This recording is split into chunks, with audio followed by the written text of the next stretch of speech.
Hello and welcome to another edition of E Cubed, the series of Gospel Rescue Mission where we are taking a look at educating ourselves on the causes of poverty, exploring solutions, and experimenting with those solutions.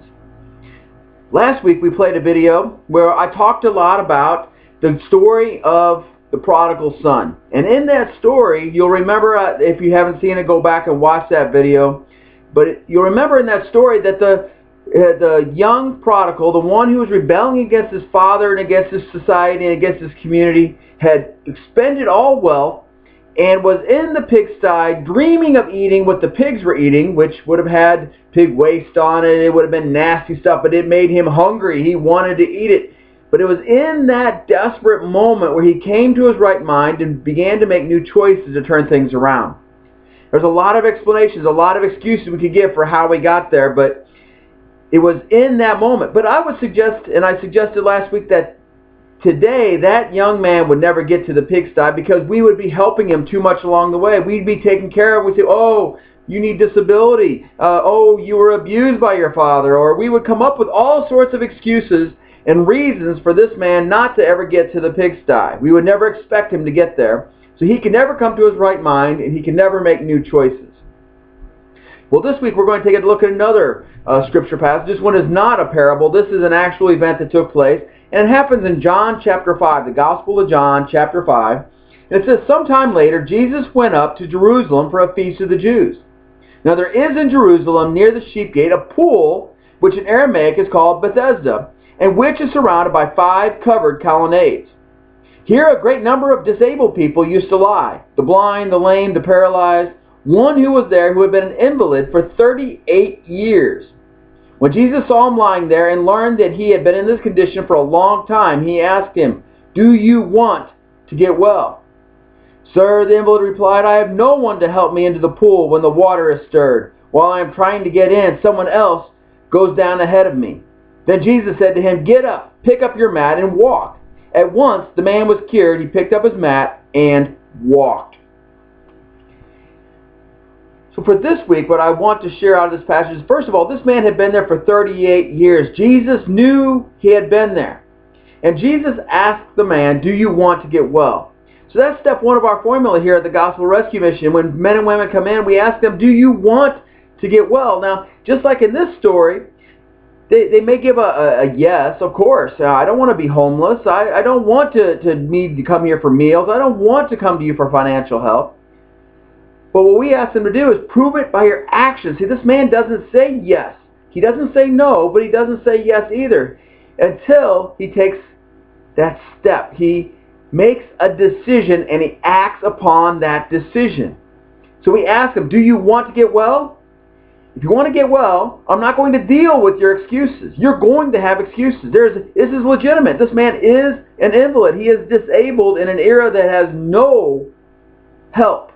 There is no ADA. There is no rules around this except for he can't go to the temple. He's going to find it difficult to get a job. He's going to find things difficult. He doesn't even have family or anybody around him that could help him in the pool, or probably not helping him in real life, in everyday life. He has excuses. But Jesus doesn't deal with those excuses. And I'm going to suggest that in this culture of poverty, in this world of poverty that many of us as social workers have gotten into and try to help, we spend all our time dealing with the excuses rather than just saying, "Pick up your mat and walk." So we ask them, "Do you want to get well?" And then we visit with them. We find out what their dream is. So step one of the formula is, what is your passion? What is your dream? What do you wish to be? We'll have a video later on with more details about what that dream looks like. For this week, I just want to give you the basic formula. What is your dream? And so we write that down. What is their dream? They want to play for the NFL. They want to be a big league baseball player. They want to be a ballerina. They want to be a musician. They want to be an artist. Whatever it is, they want to be a playwright. They want to be a lawyer, a doctor, a judge. They want to be president of the United States. I don't know what all of those possibilities are endless. But what is their dream? And we ask them to really research in their heart. What is your heart dream? Don't create a dream that has somebody else's fingerprints all over. We want God's fingerprints to be all over your dream. What is your dream? And then we say, well, pick up your mat and walk. Well, for everybody, that mat's going to be a little different. What is the one step, the one decision that you can make that will start moving you in that direction. One decision. It's making a phone call to find out more about a school. It's applying at a school. It is getting your GED. It is paying off old debts. What one step, what one thing can you do today that is going to move you in that direction? Something simple. It doesn't have to be complicated, but it is a step. And that is picking up your mat. And once they do that one, you say, well, what's the next one? You pick up the next mat. So this guy, he had to pick up his mat. He had to take a step toward his mat. He had to take 2 steps toward his mat. He had to stand up. He had to grab the mat. There's, if you take it in slow motion, there are probably 100 steps to getting this mat up. Well, we're going to help them pick up their mat. We're going to have conversation. This is your dream. These are steps that you're going to need to take. This is probably the most logical order. We're going to help you figure that out and then launch you into it. The thing is that we're not going to pick up your mat for you. Today, we would want to step in there and say, oh, Jesus, that's mean. That's cruel. You can't make this man pick up his own mat. Well, that's what's going to make him well. That's his yes. That's what's going to make him well. So what is your mat?